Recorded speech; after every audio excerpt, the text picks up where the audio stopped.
ونستعينه ونستغفره ونعوذ بالله من شرور أنفسنا ومن سيئات أعمالنا من يهده الله فلا مضل له ومن يضلله فلا هادي له نشهد أن لا إله إلا الله وحده لا شريك له ونشهد أن سيدنا وحبيبنا وطبيب أرواحنا محمد الذي أرسله بالحق بشيرا ونذيرا وداعيا إلى الله بإذنه وسراجا وقمرا منيرا فقد قال الله تعالى في كلامه المجيد والفرقانه التوحيد জবান খুলে সকলে পড়ুন আউযু বিল্লাহি মিনাশ মেহেরবানি করে জবান খুলুন বিসমিল্লাহির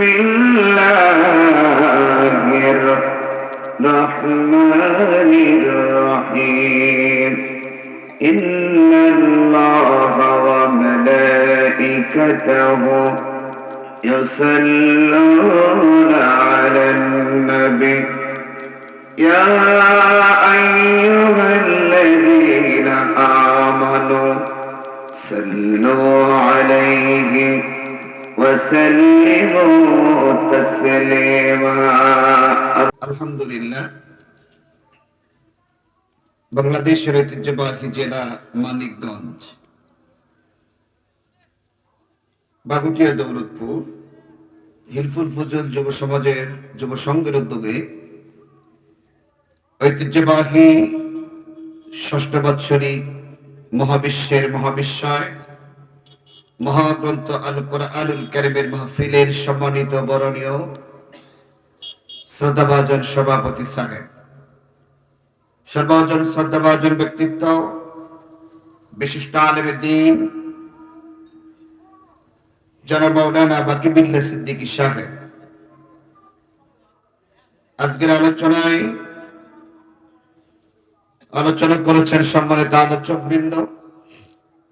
উপস্থিত আছেন আজকের মাহফিলের সম্মানিত প্রধান অতিথি জনাব মোহাম্মদ তোজাম্মেল হক তোজা সাহেব, উপস্থিত আছেন আজকের মাহফিলের সম্মানিত প্রধান আলোচক আমাদের একান্ত প্রিয় রাহবার বড় ভাই, আন্তর্জাতিক খ্যাতি সম্পন্ন মুফাসসিরে কোরআন ও বিশিষ্ট ইসলামী গবেষক ডক্টর আবুল কালাম আজাদ আজহারি আতালাল্লাহু আমরাহু ওয়া বারাকাল্লাহু ফি হায়াতি। জবান খুলে বলেন আমিন। প্রিয় ভাইরা আমার, আমি কোনো ভূমিকায় নয়, কারণ আমার আলোচনা খুবই কম। আল্লাহর কোরআনের মাহফিলে এসেছি, আল্লাহর কোরআনকে বুঝবার জন্য এসেছি। কোরআন থাকবে যেখানে, আমরা থাকবো সেখানে। কোরআন যদি না জানি জীবনের কিছুই জানলাম না। আজকে হিলফুল ফজল এই যুব সমাজের ভাইরা আপনাদেরকে ডেকেছেন শুধু টাকা নেওয়ার জন্য না, আপনাদেরকে ডেকেছেন আল্লাহর কোরআনে কারীমটা আপনাদের অন্তরে বোঝাবার জন্য। প্রিয় ভাইরা আমার, মুসলমানদেরকে আল্লাহ তাআলা, বিশেষ করে মুসলমানদেরকে যে জ্ঞান আল্লাহ তাআলা দান করেছেন, মানুষদেরকে যে জ্ঞান দান করেছেন, আল্লাহর কোরআনের কারণে যাদেরকে কবুল করেছেন তারা শ্রেষ্ঠ। জোরে বলেন সুবহানাল্লাহ। মানুষের জন্য আল্লাহ দিয়েছেন কোরআন। এই মানুষের মধ্যে শ্রেষ্ঠ জাতি হলো মুসলিম জাতি, ঠিক কিনা? জোরে বলেন। এই মুসলিম জাতিকে সম্মানিত করেছেন আল্লাহ কোরআনের কারণে। জোরে বলেন সুবহানাল্লাহ। মানুষ যদি কোরআনের কাছে এগিয়ে আসে, আল্লাহ রাব্বুল আলামিন তার মর্যাদা বাড়িয়ে দেন। সুতরাং আমরা মুসলিম হিসেবে এতটুকু অহংকার করে বলতে পারি, আল্লাহ কোরআন যদি মানতে পারি ইহকাল এবং পরকালের জীবনে বেঁচে যাব। কোরআনের কাছে আসার দরকার, বলুন তো ভাইরা, আছে না নাই? আমরা কি কোরআনের কাছে আসতে পারবো? এত আস্তে কথা বলতেছেন কেন ভাই? কোরআনের কাছে আসতে পারবো ইনশাআল্লাহ। আমরা কোরআন থাকবে যেখানে আমরা থাকবো এই স্লোগান কি দেওয়া যাবে? এতটুকু একটু হাত তুলে বলুন তো। নারায়ে তাকবীর, নারায়ে তাকবীর। কোরআন সুন্নাহ যেখানে, আলেম ওলামা যেখানে, সুদ ঘুষ যেখানে, নারায়ে তাকবীর। লোকজন আসবে, খুব তাড়াতাড়ি আসবে ইনশাআল্লাহ। বলুন ইনশাআল্লাহ। প্রিয় ভাইরা আমার, সময় কম, ভূমিকায় না গিয়ে আসুন আলোচনায় যায়। এই কিতাব কার? এই সাইডের লোকজন কথা বলতেছেন না, বাড়ি থেকে নিষেধ করেছে, দেশের অবস্থা ভালো না। দেশের অবস্থা কোন দিকে যাচ্ছে ওটা না ভেবে নিজের অবস্থা কোন দিকে আছে সেটা আগে ভাবেন। কথা বলেন না কেন? যা বলবেন জোরে বলবেন, কারণ দেশের অবস্থা এই অবস্থাতে, দেশের অবস্থা ভালো ছিল কবে? এই 54 বছর বয়সে দেশের বয়স, এর মধ্যে মানুষের মধ্যে হানাহানি, কাটাকাটি, ফাটাফাটি, কেস কবাডি, জুলুম নির্যাতন, বলুন তো ভাইরা আছে না নাই? সুতরাং বাংলাদেশকে যদি পরিবর্তন করতে হয়, ভালো করতে হয়, আল্লাহর কোরআনের বিকল্প কিছু নাই। এত আস্তে ঠিক বলে তো ওয়াজ হবে না ভাই, জোরে বলেন ঠিক কিনা? সুতরাং আমাদের স্লোগান শুরু থেকে শেষ পর্যন্ত কোরআন সুন্নাহ যেখানে, আমরা থাকবো। নাজিল করেছেন কে? হেফাজত করবেন কে? কিছু মানুষ বলে এটাকে হেফাজত কেউ করতে পারবে না, ক্ষমতায় আমরা আসলেই এটাকে আগে শেষ করব। পারবে কি? পারবে? যা কথা হবে কোরআন বাই কোরআন ইনশাআল্লাহ। সম্মানিত প্রিয় ভাইরা আমার, আল্লাহ রাব্বুল আলামিন কালামে হাকিমে বলেন, ইউরিদুনা লিতুফিউ নূরাল্লাহি বিআফওয়াহিহিম ওয়াল্লাহু মুতিম্মু নূরিহি ওয়ালাউ কারিহাল কাফিরুন। আস্তে করে বলবেন, হ্যাঁ, খুব বেশি জোরে বলবেন না, কারণ আমি জানি আপনারা যতটুকু জোর রাখছেন আজহারি ভাই আসার পরে আপনারা বলবেন, তাই না? আমার জন্য একটু দেবেন না, এরকম মনে করতেছেন? তাহলে জোরে বলুন আল্লাহু আকবার। আল্লাহ রাব্বুল আলামিন বলেন, কোরআনকে আমি রব্বুল আলামিন প্রজ্বলিত করব, জ্বালিয়ে রাখবো, কিন্তু কাফেররা বলতেছে কোরআনের বাতিকে আমরা নিভিয়ে দেব, মুখের ফুৎকার দিয়ে কোরআনের বাতিকে নিভিয়ে দেব। এখন বলেন, আল্লাহ বলতেছে আমি আল্লাহ তাআলা প্রজ্বলিত করব। কোরআনের অপর একটি আয়াত আল্লাহ তাআলা বলেন, ইন্না নাহনু নাযালনা যিকরা ওয়া ইন্না লাহু লাহাফিজুন।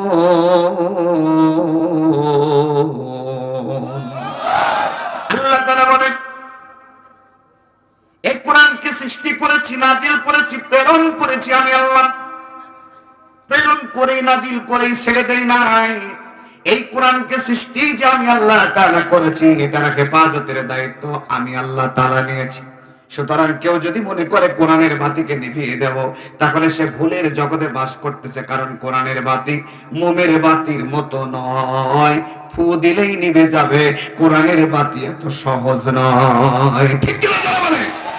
প্রিয় ভাইরা আমার, আল্লাহ তাআলা বলতেছে, কোন ব্যক্তি যদি কোরআন ভিত্তিক জীবন গঠন করতে পারে, কোন ব্যক্তি যদি আল্লাহর দ্বীন মোতাবেক জীবন পরিচালনা করতে পারে, কোরআন যেমন সুন্দর, কোরআন যেমন মর্যাদাপূর্ণ, আল্লাহ রাব্বুল আলামিন কোরআনের কাছে এগিয়ে আসার কারণে সেই বান্দার মর্যাদা আল্লাহ তাআলা বাড়িয়ে দেন। লক্ষ্য করুন ভাই আমার, আমার দিকে তাকান। তাকাইছেন না? মনোযোগ অন্যদিকে আছে। এই যে কোরআনের উপরে সত্য বোর্ড, হাত বোর্ড, এটা কিন্তু কোরআনের কোন অংশ নয়। কোন অংশ কি? কিন্তু এটা কোরআনের সাথে লেগে থাকার কারণে, সংস্পর্শ হওয়ার কারণে এই কাঠটির মর্যাদা আল্লাহ তাআলা বাড়িয়ে দিয়েছেন। কোরআনকে মুড়িয়ে রাখার কারণে এটা যদি কারোর পায়ে থাকে, ভুলেও থাকে, তাহলে এটা যতবার পারে ততবার চুমা খায়, সম্মান করে, ইজ্জত করে। তাহলে কাঠের মর্যাদা আল্লাহ তাআলা বাড়ালেন কার জন্য? আল্লাহর কোরআনের জন্য। কোরআনের দিকে আপনি এগিয়ে আসেন, দেখেন আপনার মর্যাদা আল্লাহ তাআলা বাড়াবেন।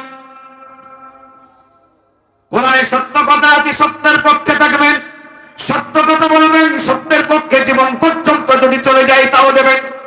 দেখবেন আল্লাহ রাব্বুল রাব্বুল আলামিন আপনার মর্যাদা বাড়িয়ে দিয়েছেন, আপনার ইজ্জত সম্মান বাড়িয়ে দিয়েছেন। আর আপনি যদি কোরআনের বাইরে থাকেন, দুনিয়ার সব মানুষ আপনাকে সম্মান করলেও স্বার্থের জন্য করে, আর কোরআনের কাছে এগিয়ে আসার কারণে আল্লাহ রাব্বুল আলামিন আপনাকে সম্মান করে নিঃস্বার্থ আল্লাহর কোরআনের জন্য। আমাদের ভালোবাসা সবই যেন হয় মহান রবের জন্য, রাগ ক্ষোভ ঘৃণা গুলো তাও যেন হয় শুধু প্রভু তোমার জন্য। যারা কোরআনের কথা বলে তাদেরকে আমরা কোরআনের জন্য ভালোবাসবো, যারা কোরআনের বিরুদ্ধাচরণ করবে আমরা সেই বিরুদ্ধাচরণ করার কারণে তাদেরকে ঘৃণা করবো। চলে বলেন ঠিক কিনা? ভাইরা আমার, আল্লাহ প্রদত্ত জ্ঞান দিয়ে যদি বিচার ফয়সালা করা যায়, আল্লাহর কোরআন দিয়ে যদি বিচার করা যায়, আল্লাহর কোরআন দিয়ে যদি সমাজ চালানো যায়, সমাজ সুন্দর হবে, বিচার সুন্দর হবে। জোরে বলেন ঠিক কিনা? ভাইরা আমার, আপনারা জবাব দেন তো, নামাজের মধ্যে আমরা যদি কোরআন না পড়ি নামাজ হবে নাকি?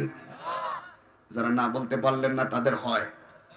কোরআনে যদি নামাজের মধ্যে যদি কোরআন না পড়া যায় নামাজ হবে না। আল্লাহর বিধিবিধান মানতে গেলে কোরআন জানার দরকার আছে না নাই? কোরআন থাকবে না যেখানে, ইবাদত নাই সেখানে। জোরে বলেন ঠিক কিনা? তাহলে নামাজ সুন্দর করার জন্য কোরআন প্রয়োজন, যাকাতের বিধান মানার জন্য কোরআনের আইন প্রয়োজন, হজ করার জন্য কোরআনের আইন প্রয়োজন, আল্লাহর বিধিবিধান যা আছে সবগুলো মানার জন্য কোরআন প্রয়োজন। এই জন্য সুন্দর সুন্দর ইবাদত করতে আমাদের ভালো লাগে। ভাইরা জবাব দেন তো, তাহলে এই কোরআন দিয়ে যদি আমাদের জীবনটা চালানো যায়, আমাদের জীবনটা সুন্দর চলবে নাকি চলবে না? চলবে। কোরআন দিয়ে যদি সমাজ চালানো যায়, সমাজটা কি সুন্দর চলবে? আর একটু আসতে বলেন, আমাদের সমাজে কি কোরআন আছে? আরো জোরে কোন আছে? আছে আছে আছে মানে কি? আছে তো বটেই, মসজিদের মধ্যে আছে না না? মসজিদ থেকে নামার সাথে সাথে সমাজে কোরআন আছে না না? নাই নাই নাই ও ভাই, সমাজে কোরআন থাকলে আজকে সমাজের অবস্থা এরকম হতো না। সমাজ যদি ভালো করতে হয় কোরআন লাগবে কি লাগবে না? আচ্ছা ভাইরা, কোরআন যদি কোরআন দিয়ে যদি দেশ পরিচালনা করা যেত, দেশটা সুন্দর হতো কি হতো না? কোরআন দিয়ে যদি রাষ্ট্র পরিচালনা করা যেত, সুরের বিচার হতো কিনা? বিশ্বাস হয় না। বিশ্বাস হবে কি করে? 54 বছরে তো দেখেননি। কোরআন দিয়ে যদি বিচার করা যায়, চোরের বিচার হবে কি হবে না? কথা বলেন। ডাকাতের বিচার হবে কিনা? সন্ত্রাসের বিচার হবে কিনা? যারা অন্যায়ভাবে অত্যাচারে জুলুম নির্যাতন করে হাতি ভাইয়ের মাথায় গুলি চালিয়েছে, এদের বিচার আল্লাহর কোরআন দিয়েই হবে। চলে বলেন ঠিক কিনা? বিচার হবে, সেদিনকে বিচার করবেন আল্লাহ। ভাইরা আমার, সুযোগ করে দেন, আমার সময় কম। আজকে হাতি ভাইকে মেরে ফেলা হলো, গুলি করে হত্যা করে, বিচার চাওয়ার মতো লোক পাচ্ছি না। কার কাছে বিচার চাবো? যার কাছে বিচার চাচ্ছে তারা তো সবাই চোর। তো আস্তে কথা বললে কি ওয়াজ হয়? জোরে বলেন ঠিক কিনা? চোরের বিচার করবে কে? সন্ত্রাসের বিচার করবে কে? আমরা তো বিচার দেওয়ার মতো কোনো জায়গা পাই না। আল্লাহর কাছে বললাম, আল্লাহ, আল্লামা সাঈদী এবং জামাত ইসলামের নেতা, কোরআনওয়ালা মানুষগুলোর নেতা, ইসলামী আন্দোলনের নেতা, সাতমাত্র করে হত্যা, এই হত্যার বিচার বাংলাদেশের মানুষ যদি না করতে পারে, বিচার দিয়ে দিলাম আল্লাহকে। যেদিন আল্লাহ বিচার করবে, পালাবার মতো কোনো ইন্ডিয়ার জায়গা পাবি না। বিচারদাতা হে বিধাতা, মহান বিচারপতি, তুমি যদি বিচার করো আমরা হব খুশি। ঠিক না? বিচারপতি তোমার কাছে বিচার না পেলে কোথায় বিচার পাবো আমি? কার কাছে গেলে? কার কাছে গেলে? বিচারপতি তোমার কাছে বিচার না পেলে কোথায় বিচার পাবো আমি? কার কাছে গেলে? কার কাছে গেলে? বিচার করবেন কে? আর একটু জোরে বলেন না, আল্লাহ। আল্লাহ তুমি আমাদের বিচার করে দাও। জোরে বলেন আমিন। মানুষের সুবিবেক বিচার বন্দি টাকার ফন্দি, কোটি কাচারির দ্বারে দ্বারে সুবিচারের বাণী কান্দে। ঠিক কিনা ধরে বলে? মানুষের সুবিবেক বিচার বন্দি টাকার ফন্দি, কোটি কাচারির দ্বারে দ্বারে সুবিচারের বাণী কান্দে।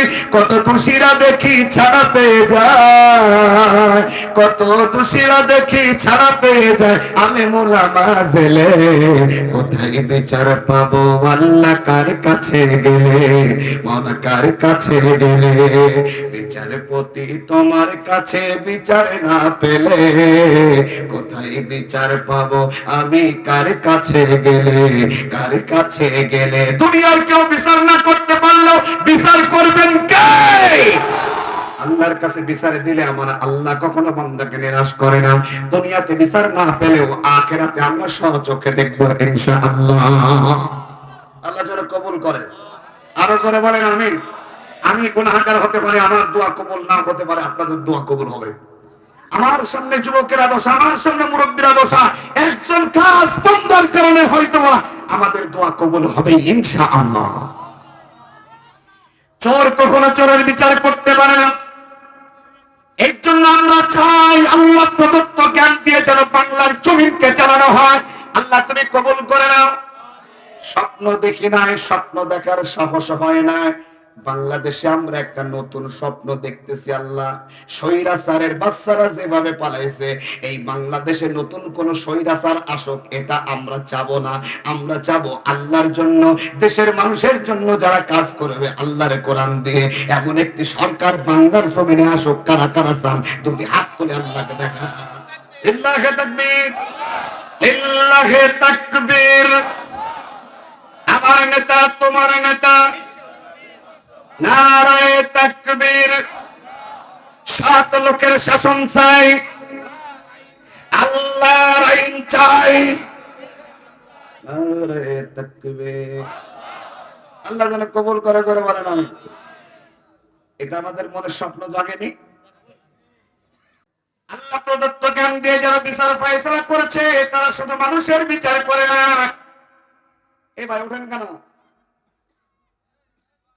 এরকম ওয়াজ তো আমি করি না যে আমাদের ওয়াজে লোক উঠে চলে যাবে, একটা লোক উঠবেন না। উঠবেন? উঠবেন? লোকই তো না। এর মধ্যে যদি আবার উঠে যান তাহলে আবার ওয়াজ করবো কার সামনে? আমি না হয় জাতা মাতা করে কাজে যাবো, তো ভাই করবে কি করে?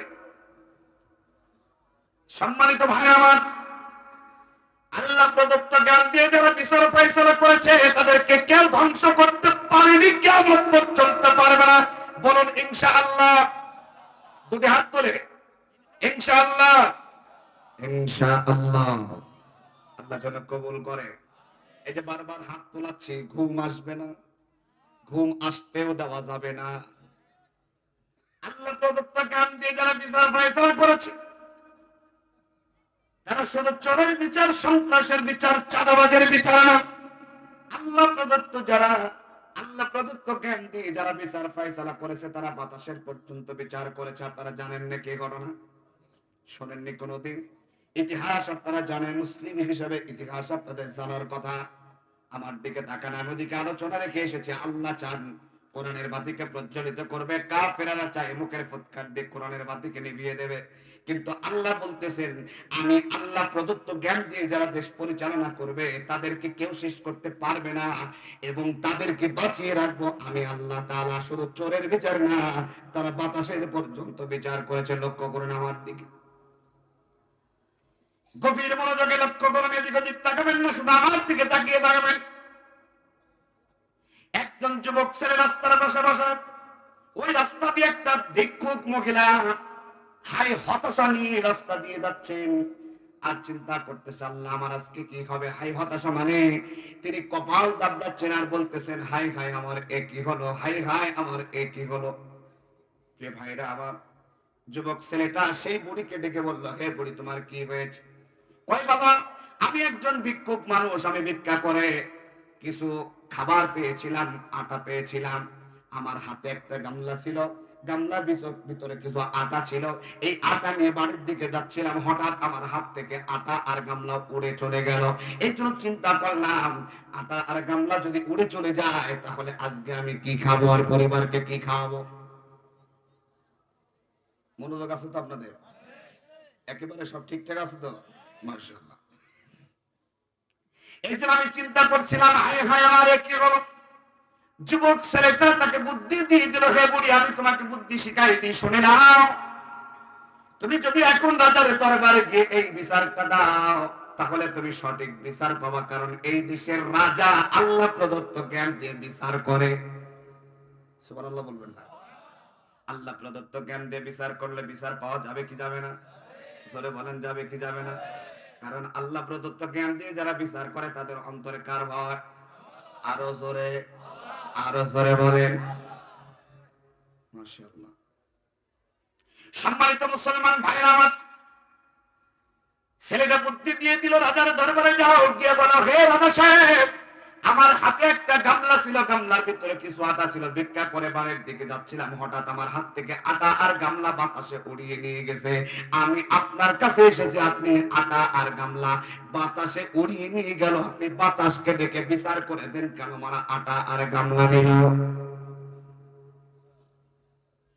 বুড়িকে শিখাই দিল, ঠিক এইভাবেই কথাটা রাজার দরবারে গিয়ে বলবা, রাজা বাতাসকে ডেকে বিচার করে দেবে এবং তোমার আটা ফিরিয়ে দেবে, সুষ্ঠু বিচার পাবে। রাজার দরবারে বুড়ি চলে গেল।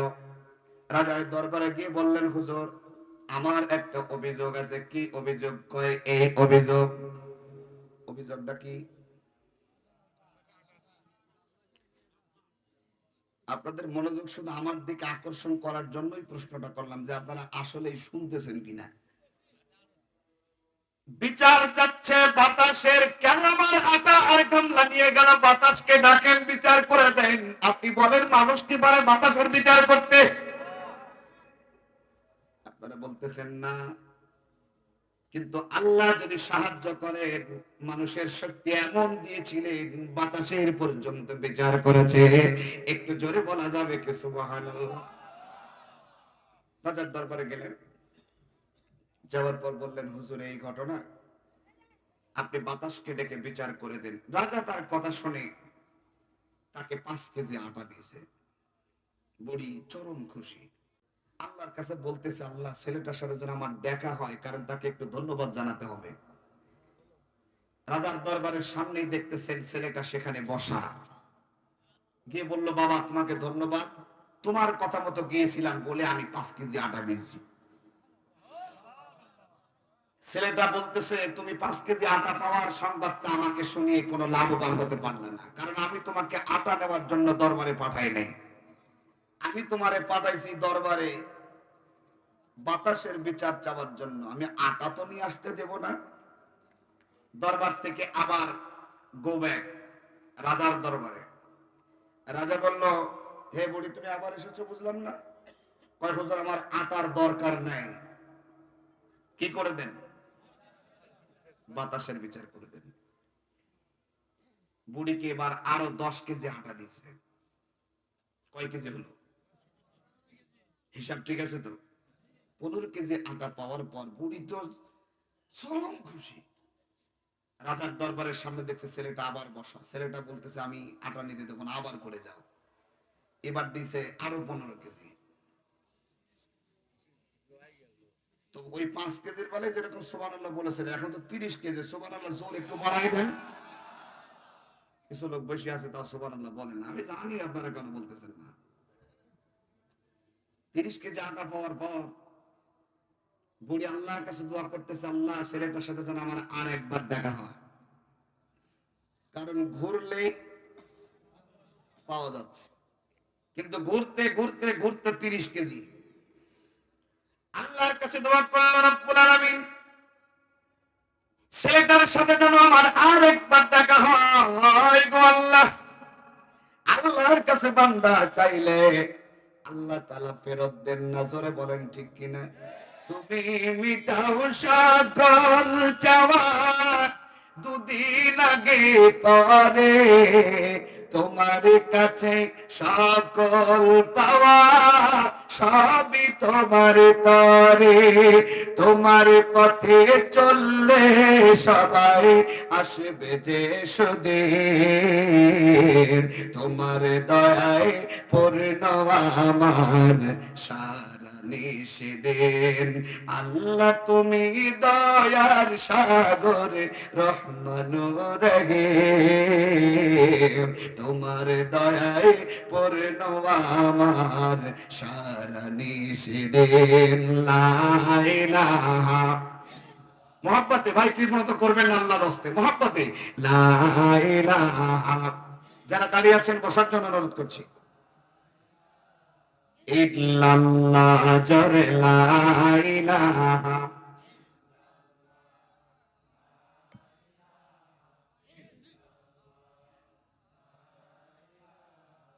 মাশাআল্লাহ লা ইলাহা, লা ইলাহা ইল্লাল্লাহ মুহাম্মাদুর রাসূলুল্লাহ। জবান খুলে বলুন সাল্লাল্লাহু আলাইহি ওয়াসাল্লাম। ভাইরা আমার দরদের ভাইরা বাবাজিরা, সময় আমার কম, আমার পরেও বড় ভাই আলোচনা করবেন, এর জন্য আলোচনার সামনে এগোচ্ছি না। বুড়ি আল্লাহর কাছে দোয়া করলো, রব্বুল আলামিন ছেলেটার সাথে যদি আমার আর একবার দেখা হয়, দেখা হয়ে গেল। যুবক ছেলে বলল, হে বুড়ি, খুব আনন্দিত মনে হচ্ছে। কই বাবা, তোমার কথা মতো গিয়েছিলাম, বলে 30 কেজি। বাবা তোমাকে অসংখ্য ধন্যবাদ, চলে গেলাম, আবার দেখা হবে কোনো একদিন। ছেলেটা বলল, না না না, বাড়ি যাওয়া যাবে না, আটা ফেরত দিয়ে আসো। আর বলো আমার আটার দরকার নেই, বাতাসের বিচার চাই। বুড়ি মনে মনে চিন্তা করতেছে, আমি তো ওইটাই চাচ্ছিলাম। জোরে বলা যাবে কি মারহাবা? আমি তো ওইটাই চাচ্ছিলাম। রাজার দরবারে গেলেন। রাজা এবার 30 কেজি আটা রেখে 40 কেজি অর্থাৎ 1 মণ আটার একটা বস্তা নির্ধারিত কর্মচারীকে বলল, এই বুড়ির বাড়ি পর্যন্ত পৌঁছে দিয়ে আসবা, আর দেখবা এই বুড়িকে বারবার আমার দরবারে ফেরত দেয় কে। মনোযোগ আছে আপনাদের? গিয়ে দেখতেছে বুড়ি মনে মনে চিন্তা করতেছে, এবার আল্লাহ, ওগো আল্লাহ, তুমি দোয়া কবুল করার মালিক, আমার দোয়া কবুল করেছো, 40 কেজি আটা পেয়েছি। ওগো আল্লাহ, আমার আটার আর দরকার নেই।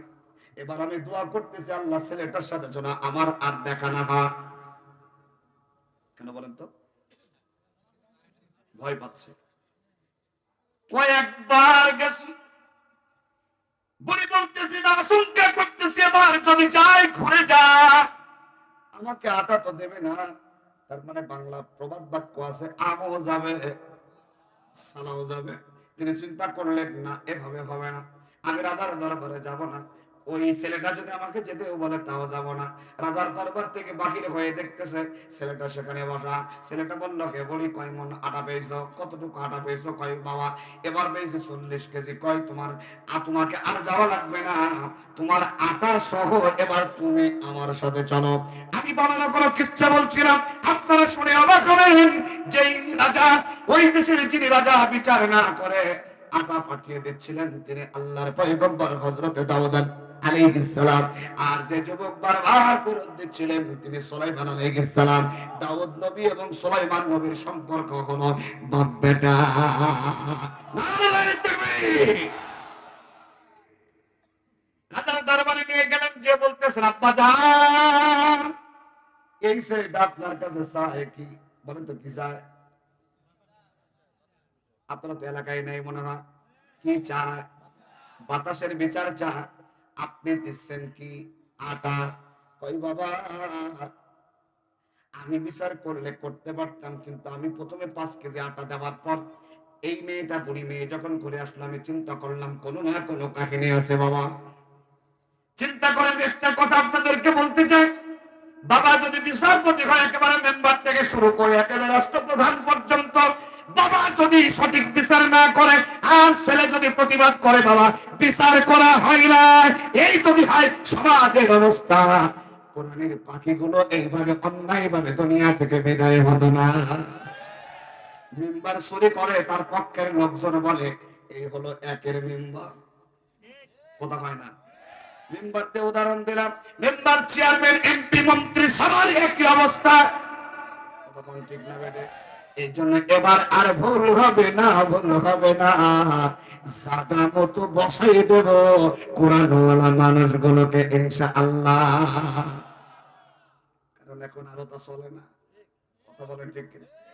বুবু গো, ও তুমি কেমন নৌকার মাঝি, এখন তোমার নৌকা চলে না, তোমার নৌকার পাল ছিঁড়েছে তুমি তো জানো না, নদী বইটা ভাঙ্গা গেছে খবর তো রাখো না। বুবু গো, ও তুমি কেমন নৌকার মাঝি, এখন তোমার নৌকা চলে না। জোরে বলেন ঠিক কিনা? নৌকার তলা ছিদ্র, এখন আর কোন লাভ হবে না। জোরে বলেন ঠিক কিনা? বিচার শুরু হয়েছে, বিচার কার্যকর হবে ইনশাআল্লাহ। তবে কারণ একটু কম, কারণ একটু সব খুনিদের বিচার বুবু হবে আনায় আনা, তোমার বিচার হবে বুবু পুরো 16 আনা। বুবু গো, ও তুমি কেমন নৌকার মাঝি, এখন তো আর নৌকা চলে না। হাত তুলে বলেন ঠিক না বেঠে? এই তো কেবল শুরু, সুতরাং ওইটা আর যায় না। পুরাতন বউকে নতুন শাড়ি পরিয়ে আর আসরে বসাতে চায় না। যেমন হবে এখন নতুন নতুন ঘটনা। আল্লাহর কোরআন যারা চায় আমরা তাদের পাশে থাকতে পারবো তো ইনশাআল্লাহ। আল্লাহ কবুল করুন, জোরে বলেন আমিন। আমরা তলমত চিনি না, কোরআন থাকবে যেখানে। আপনি যে দল করেন না কেন, কোরআনকে বসান, আমরা আপনার দলে। বিএনপি বলেন, আমরা আপনার দলে। জামাত বলেন, সরমনা বলেন, কোরআনকে বসাতে হবে। জোরে বলেন ঠিক কিনা? ওনারা বলতেছে আমরা ক্ষমতায় গেলে কোরআনের বিরুদ্ধে কোনো কথা বলবো না। কেন কথা বলছেন কেন? বলেন না আমরা ক্ষমতায় গেলে কোরআন ভিত্তিক রাজনীতি করতে চাই, সমাজনীতি করতে চাই। এই কথা বলার সাহস হবে না, কারণ আপনার তো শরিয়ায় বিশ্বাস করেন না। প্রিয় ভাই আমার, কার কথা বলতেছে আপনারা বোঝেন ভালো। মুসলমান ভাইরা আমার, সুতরাং কোনো কথা হবে না, কোরআন ভিত্তিক জীবন গঠন হবে। যারা আল্লাহর কথা বলবে আমরা তাদের দলে, যারা আল্লাহর বিরুদ্ধে কথা বলবে আমরা তাদের দলে নাই। আস্তে বলেন ঠিক? আমি কি আমার কথা বলতেছি না ইমানি কথা বলছি? ভাই জানেরা আমার, আল্লাহর নবী দাউদ আলাইহিস সালাতু ওয়াস সালাম বলে দিলেন, বাবা বাতাসের বিচার আমি করব না, কারণ আমার মুজিজা একরকম, আমার সন্তান সুলাইমান তার মুজিজা আরেক রকম। আল্লাহ যেন এই বিচারটা আমার সন্তান, কলিজার টুকরা সন্তান সুলাইমান করে দেন। আপনারা কি চান বাতাসের বিচার হোক? চাবেন? আপনারা চান, শুনতে চান? আমি একটু পরে বলে আলোচনা একটু রেখে এসে ওখানে যায়। বাতাসের বিচার এবছর না হলো আগামী বছর হবে ইনশাআল্লাহ। এই বছরে হবে, দেখি যদি সুযোগ হয় হবে। আল্লাহ প্রদত্ত জ্ঞান, আল্লাহ বলছে প্রচলিত করবো আমি আল্লাহ।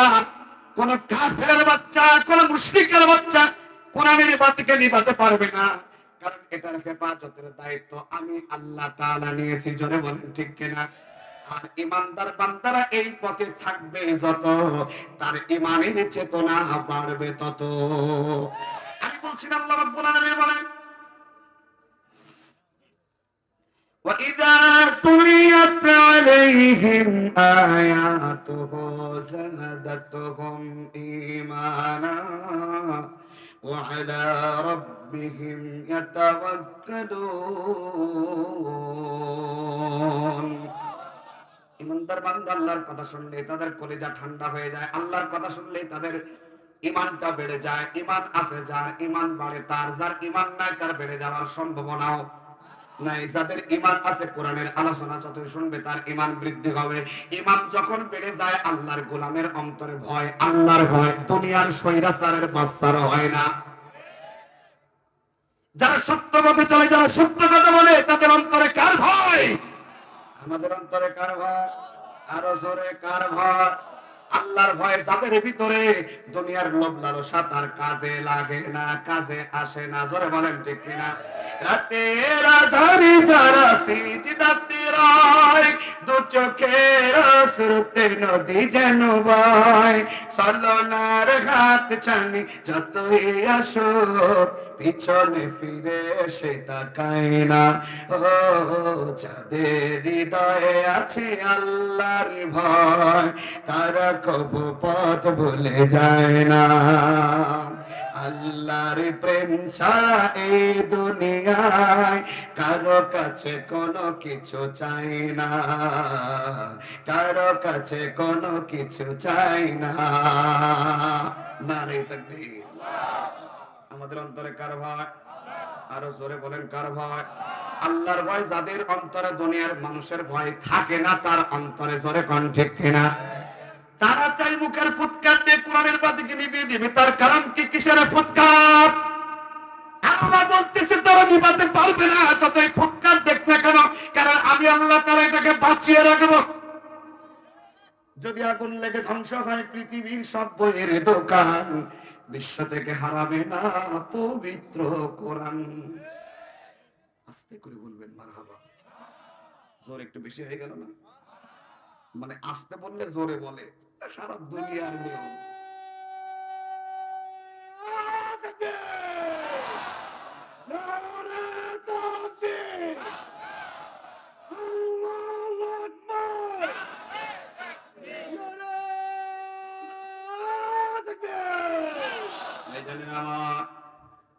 আল্লাহর ভয় যাদের অন্তরে, তাদেরকে কেউ নত করতে পারে না। ঠিক তো? বিশ্বাস আছে তো? আমলের নিয়তে কথাগুলো শুনুন।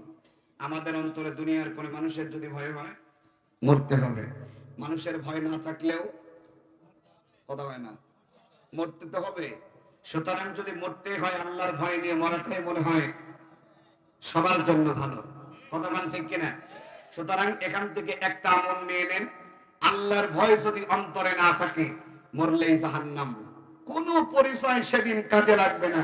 আপনি দুনিয়ার কত বড় বাহাদুর, আল্লাহ ওটা দেখবে না। আল্লাহ শুধু দেখবে আপনি দুনিয়াতে কি করে এসেছিলেন। মুসলমান ভাইরা আমার, কাফেররা বলল আমরা মুখের ফুৎকার দিয়ে কোরআনের বাতিকে নিভিয়ে দেব। এটা শুধু মুখের ফু না রে ভাই, মুখের ফু না। আমার দিকে তাকান, মুখের ফুৎকার তো এরকম। এটা তো মুখের ফুৎকার। এই আয়াতের ব্যাখ্যা আছে, তাফসীর আছে, আয়াতের শানে নুজুল আছে। প্রত্যেকটি আয়াতে আল্লাহ তাআলা শানে নুজুল দিয়েছেন।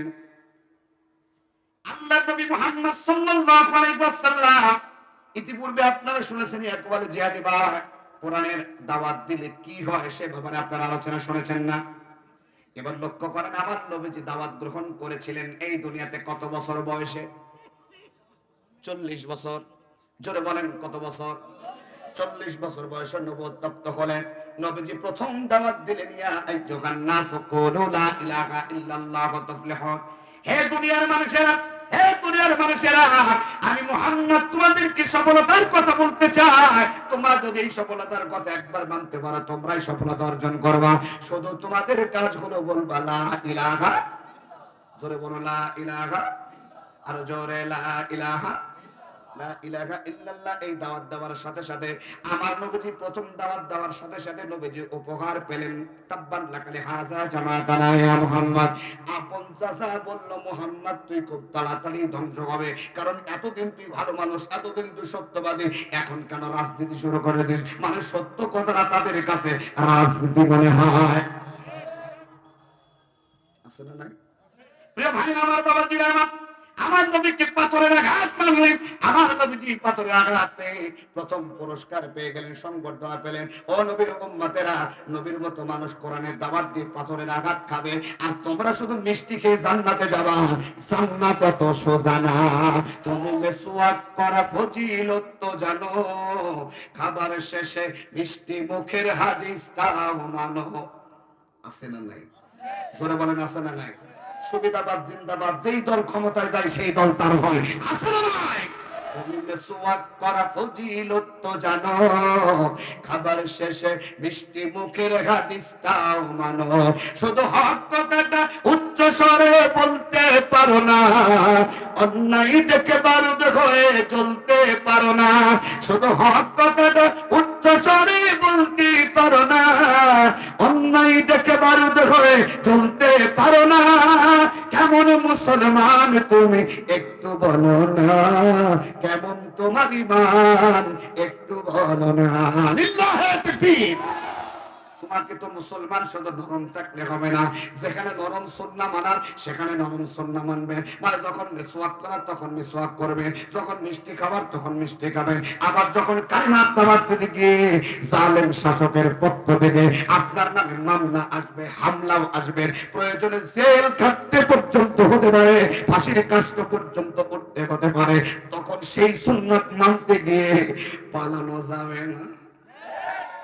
বুঝলে বুঝপাতা, না বুঝলে তেজপাতা। আর এখন আর তেজপাতার ওয়াজ চলে না, যা হবে ডাইরেক্ট। ভাই কষ্ট দিচ্ছে আপনাদেরকে না? সময় মাত্র আর কয়েক মিনিট। রাসূল সাল্লাল্লাহু আলাইহি ওয়াসাল্লাম পাথরে আঘাত খেলেন, তাহলে এটা প্রথম দাওয়াত। কাফেরদের পক্ষ থেকে বলা হলো মুহাম্মদ আজকের পর থেকে দাওয়াত না দেয়, কারণ মুহাম্মদ যদি দাওয়াত দেয় আমাদের পক্ষে একটা লোক থাকবে না। এই কথার প্রথম স্বীকৃতি দিল কাফেরেরা, মুহাম্মাদের দাওয়াত যেখানে চালু হবে সেখানে আমাদের দাওয়াত আর চলবে না। হে আবু লাহাব, তোমার ভাইয়ের সন্তানকে মুহাম্মদকে বলো সে যেন কালিমার দাওয়াত আর না দেয়। বলুন তো ওদের কথাই কি আমার নবীর কালিমার দাওয়াত বন্ধ হবে? ওরা বন্ধ করতে চাইবে যত, ভালো করে বলছেন, ওরা ফুৎকার দেবে যত, বেড়ে যাবে তত, মানে প্রজ্বলিত হবে তত, ওরা বন্ধ করতে চাইবে যত, কোরআনের মাহফিল বেড়ে যাবে তত, আল্লাহ নবীকে কালিমার দাওয়াত নিষেধ করবে যত, আমার নবীজি কালিমার দাওয়াত বেশি দেবে তত। কথা ঠিক তো? আল্লাহর কথা। আমার আল্লাহ তাআলা বললেন হাবিব গো, ওরা তো সাধারণ পাবলিক, ওরা যাই বলুক না কেন ওদের কথায় কান দেওয়ার দরকার নাই। আপনি আমার নবী, আপনার কাজ কোরআনের কথা বলা, আপনি কাজ করে যান। গভীর রজনীতে নবীজি তেলাওয়াত করে, সুরের মরসনায় পড়ে আবু জেহেল আগে দৌড়ায় নবীজির তেলাওয়াত শোনার জন্য। আবু লাহাব চলে গেল, সবাই একত্রিত শুনতে শুনতে একটা সময় পার হয়ে গেল, সকাল হব ভাব, ধাক্কা লেগে গেল বলাবার সময়। আবু জেহেল আবু লাহাবকে বলে, তুমি কে গো? এই ওয়াজ জানেন না আপনারা? ভাইরা আমার, যতই বলেন না কেন, আবু জেহেল যতই বলুক না কেন মুহাম্মদ তেলাওয়াত করবে না, তেলাওয়াত করবে না, যতই নিষেধ করে আবু জেহেলেরা ততই পাগল হয়ে যায়। আবু জেহেল আবু লাহাবকে ডেকে বলল, কালকে থেকে আর তেলাওয়াত শুনতে আসবে না, কারণ আমরাই যদি আসি আমাদের লোক ঠেকানো যাবে না। কথা ঠিক তো? বাস, ওয়াজ ভালোই শুনতেছেন আপনারা মনে হচ্ছে।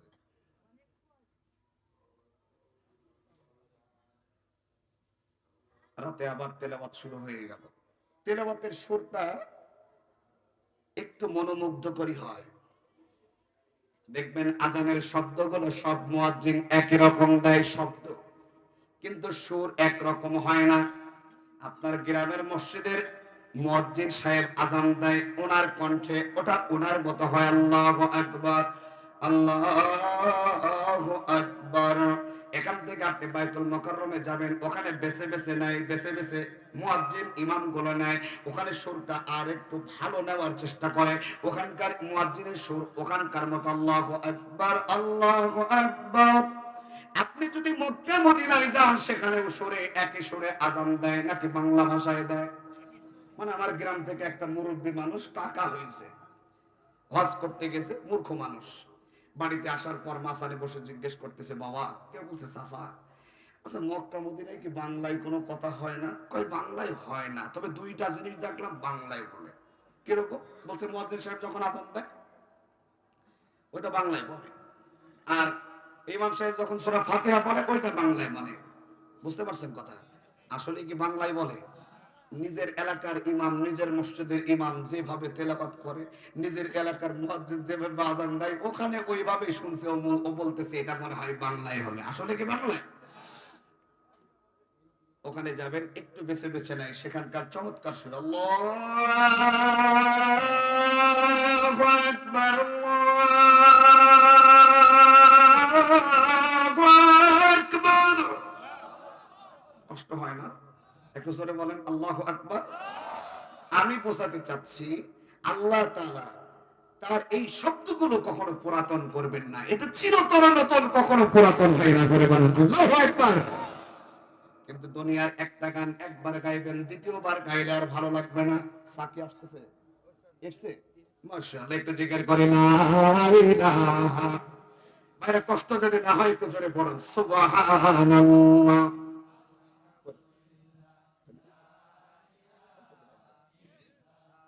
সুবহানাল্লাহ।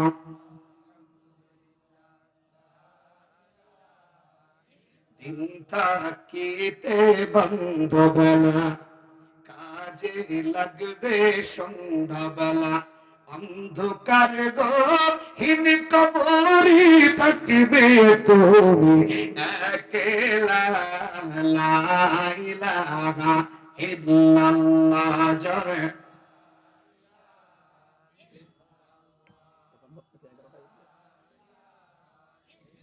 লা ইলাহা ইল্লাল্লাহু মুহাম্মাদুর রাসূলুল্লাহ। দুটি হাত তুলে বলুন সাল্লাল্লাহু আলাইহি ওয়াসাল্লাম। আমার ভাইরা, কি বলতেছিলাম মনে আছে আপনাদের? ওরা চাই ফু দিয়ে বাতি নিবাতে, আমার আল্লাহ চাই প্রজ্বলিত করতে। ওরা চাই মুহাম্মাদের তেলাওয়াত বন্ধ করতে, আমার নবীর তেলাওয়াত আমার আল্লাহ তাআলা বাড়িয়ে দেন। আল্লাহ নবীকে বললেন, ইয়া রাসূলুল্লাহ,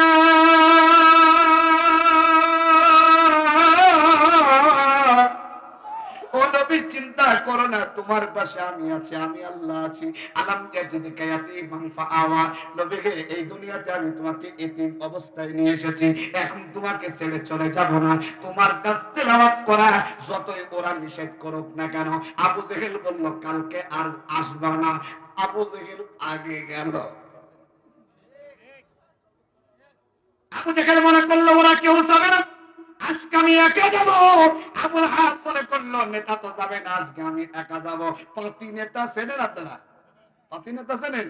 মানে সামসা এলাকায় কি বলে, ওই একই একই ভাষা, আমরা তো বাংলা ভাষার লোক। সামসা নেতা যারা ছিল তারা চিন্তা করলো নেতারা তো যাবেই না, আজকে আমরা যাব। খেলা একই হয়ে গেল। সবার ঘটনা গতকাল রাতে যা ঘটেছিল ভাই, আজকেও ঘটনা সেই একই। তার আবু জেহেলের সাথে আবু লাহাবের ধাক্কা। আবু জেহেল বলল, কি রে? আবু লাহাব বলতেছে, আমি তো আবু লাহাব। তুমি কে? বলতেছে, আমি তো আবু জেহেল। এই সর্বনাশ করিস, গতকালকে নিষেধ করলাম, আজকে কেন আসলা? এভাবে তো আসার কথা ছিল না। আবু লাহাব বলতেছে, ভাই নেতাটা ঠিক আছে, কিন্তু এভাবে তো মানাও যাবে না। তুমি নিষেধ করলা, তুমি কেন আসলা? অবস্থা তো খুবই খারাপ। আবু জেহেল বলল, এবার যা হয়েছে তাই, মুহাম্মদ যদি তেলাওয়াত করে বাড়িতে থাকার ক্ষমতা কার, মুহাম্মদকে তেলাওয়াতই করতে দেওয়া যাবে না। ওরা চায় কোরআনের বাতিকে ফুৎকারে দিয়ে নিভিয়ে দেবে, আমার আল্লাহ তাআলা চান কখনোই সম্ভব হবে না। আবু জেহেল বলল, আজকের পর থেকে মুহাম্মদকে তেলাওয়াত করতে দেওয়া যাবে না। মুহাম্মদ তেলাওয়াত করলে আমরাই পাগল হয়ে যাব। আমাদের দলের লোক কেমন করে ঠেকাবো? আমরাই ক্ষমতাবান, এদেশের মাথা আমরা, এদেশের নেতা আমরা, আমরা যা চাইবো তাই হবে। আমরা এক পক্ষের দল, আমাদের কোনো বিরোধী দল নাই। আইন তৈরি করে আমরা, আইন পাস করে আমরা, এরকম এক পক্ষের দল ছিল কি ছিল না? কিন্তু ক্ষমতাবান পৃথিবীতে সারা জীবন যতই তুমি এক পক্ষ নিয়ে টিকে থাকো, 41 সাল টার্গেট দাও না কেন, এক পক্ষের দল যতই তুমি টার্গেট করো না কেন, 41 সাল পর্যন্ত টিকে থাকবে।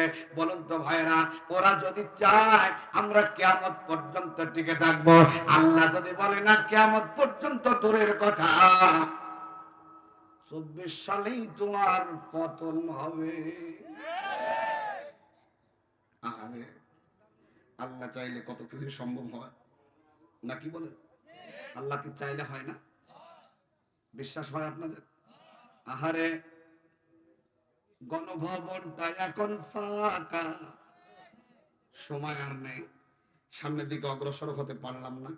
এই কথাটা বলি, আমি একটু কথা আছে, তারপর বিদায় হব ইনশাআল্লাহ। তবে মনে রাখতে হবে, ক্ষমতার একচ্ছত্র মালিক হচ্ছেন আল্লাহ। কে? আরো জোরে বলেন কে? আমরা আল্লাহর কাছে আমাদের অধিকারের কথা বললে আল্লাহ তাআলা আমাদেরকে দিয়ে দেয় যা চাওয়া তাই তাই। আর বাংলাদেশের জালিম শাসকদের কাছে অধিকারের কথা বললে রাজাকার বলে গালি দিয়েছে। দেশে আগুন লাগাইয়া জনতার জ্বালাইয়া, দেশে আগুন লাগাইয়া জনতার জ্বালাইয়া, ফালাইয়া সাইরা গেলা ঢাকা, গণভবনটা এখন ফাঁকা বুবুরে, গণভবনটা এখন ফাঁকা।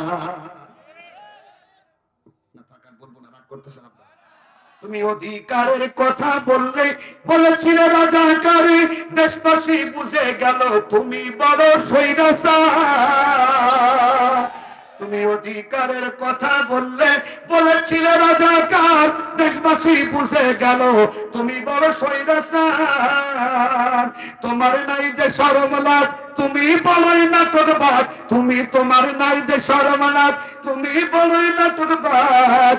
কাউয়া ডাকে নয়ের কাকা, গণভবনটা এখন ফাঁকা বুবুরে, গণভবনটা এখন ফাঁকা। জোরে বলেন ঠিক কিনা? ওরে খেলা হবে, খেলা হবে, শামীম তো আর বলে না, ঠিক না? ফাইনাল খেলা আল্লাহ খেলছে। ومكروا ومكر الله والله خير الماكرين। ওরে খেলা হবে, খেলা হবে, শামীম তো আর বলে না, সংসদে মমতাজের ভুট্টা এখন ফাটে না। পলকের ঝলক তোমার নাই, পুকুরে টাকলা মুরাদ নাই, পলকের ঝলক তোমার নাই, তোমার টাকলা মুরাদ নাই। দিল্লিতে মামু বাড়ি একা, গণভবনটা এখন ফাঁকা বুবুরে, গণভবনটা এখন ফাঁকা। দেশে আগুন লাগাইয়া জনতার জ্বালাইয়া, দেশে আগুন লাগাইয়া আলেমদের মারিয়া, পালাইয়া সাইরা গেলা ঢাকা, গণভবনটা এখন ফাঁকা বুবু গো, গণভবনটা এখন ফাঁকা। জোরে বলেন, হাত করে কথা বলেন, ঠিক না ঠিক? কোন জালিমকে বাংলার জমিনে আর দেখতে চাই না, কোন স্বৈরাচারকে দেখতে চাই না। আগামীর বাংলাদেশ হবে কোরআনের বাংলাদেশ। দেখতে চান কারা কারা? তুমি হাত তুলে আমাকে দেখিয়ে দেন।